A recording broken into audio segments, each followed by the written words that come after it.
Tidak perlu berharap pada waktu untuk memberikan ketepatan kita untuk berubah dari segala hal yang membuat kita tidak baik-baik saja. Sebab tidak ada waktu yang tepat bagi kita untuk mengakhiri kebiasaan buruk.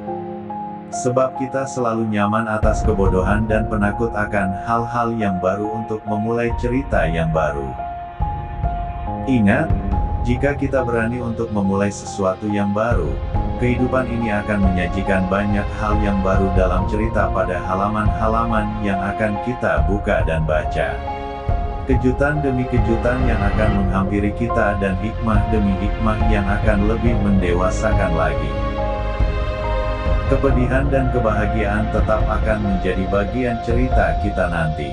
Sebab itu adalah bentuk adanya proses dan keberhasilan kita dalam menjalani segala hal dalam hidup. Jangan hentikan langkah sendiri, sebab motivasi terkadang bisa kita dapati ketika kita berani menjalani. Jangan menutup mata untuk hal yang baru, karena apa yang kau jalani hari ini sudah cukup gelap meskipun kau selalu bersedia untuk terus menatapnya. Tunggu apa lagi? Untuk melangkah ke anak tangga berikutnya, bukannya setelah kau bisa berpindah, semua kepedihan yang membuatmu tidak baik-baik saja bisa kau tinggalkan di anak tangga yang sedang kau jejaki. Cobalah untuk berani memulai. Terkadang tanpa kita sadari, banyak ekspektasi yang terwujud dan banyak harapan-harapan yang kita raih, di kisah yang mungkin tanpa kita duga, nyatanya penuh kasih.